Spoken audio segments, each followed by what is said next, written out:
All we need to be happy are the 6 pillars of happiness. And today, I'm going to do a brief introduction to those 6 pillars. But first, we're going to talk about what is happiness. We'll then talk about the 6 pillars to reaching happiness, and finally, how the 6 pillars can help us climb the happiness helix. So happiness is a feeling, and it's used to describe many different feelings, from contentment to excitement. So it could be simply understood as the absence of suffering. And to have this feeling, we just need to have the right balance of serotonin, dopamine, and oxytocin. When we have the right balance of these 3 hormones, we can't be unhappy. And if we don't have the right balance, then we can't be happy. So to be happy, we need to get these in balance. And that's where the 6 pillars come in. A balanced diet of whole foods, limiting our intake of sugars and trans fats, 7 to 9 hours of sleep each night, 20 minutes of exercise each day, a sufficient time and quantity of social interaction, novelty, keeping some spice in our life, keeping some variety in our life, and hope, which is limiting our stress, limiting our emotional stress, limiting our regret and worry. And to do that, we need to have something good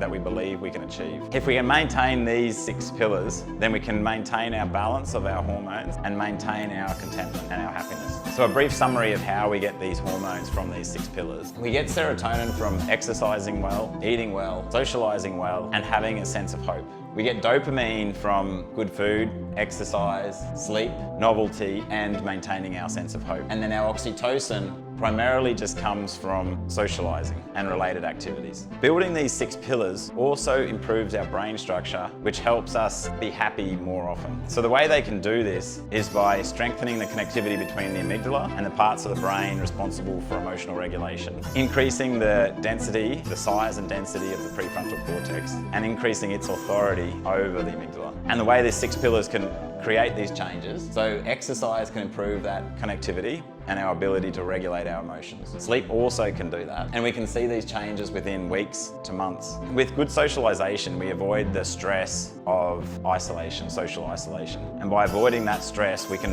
avoid the damage that stress can do on our brain. And so from maintaining good socialization or improving our sense of connection, we can improve the density of our prefrontal cortex, reduce the reactivity of the amygdala, and improve the connectivity between these regions. And this can happen within months. Good foods can also have a positive effect on our brain. By eating sufficient omega-3, we can reduce the sensitivity of the amygdala. By reducing trans fats, we can increase the density of the prefrontal cortex. And by having a balanced diet of whole foods and limiting trans fats, we can also have a positive effect on the density of our prefrontal cortex. So most of these changes come about by reducing our stress. And another source of stress is boredom. So by keeping novelty in our life, which can be learning a new skill or just meeting a new person, we can keep variety and avoid that stress and maintain a healthy brain structure. The same too with hope. When we lose hope, when we feel regret or worry, it can cause a lot of stress and negative structural changes in our brain, making it harder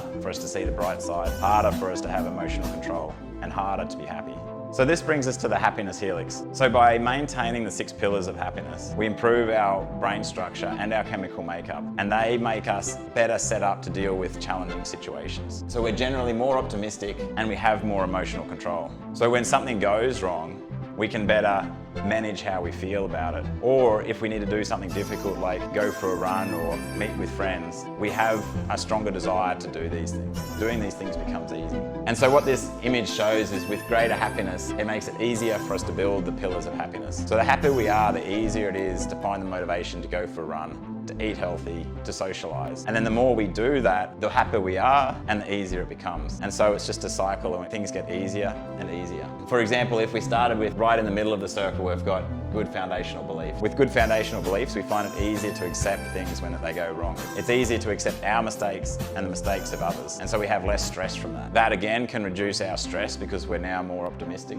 Being more optimistic means we have more happy hormones, which then in turn can make us less prone to rumination. And so the cycle continues. So in summary, what we've talked about today is that happiness is basically the absence of suffering. It's a feeling of contentment or joy. And we feel that feeling when we have the right balance of serotonin, dopamine, and oxytocin. And for those, we need the 6 pillars. If we're eating well, sleeping well, socializing well, exercising well, finding novelty and hope, then we're going to have these hormones in the right balance and we're going to feel good. Now, when we build these 6 pillars of happiness, not only do we have the right hormones to feel good, but we also improve our brain structure. By reducing our stress, it makes us more prone to a healthy brain structure that makes us more optimistic and makes it easier for us to do difficult things, to build these 6 pillars of happiness. Building these 6 pillars can be challenging, but each step you take will make the next step easier.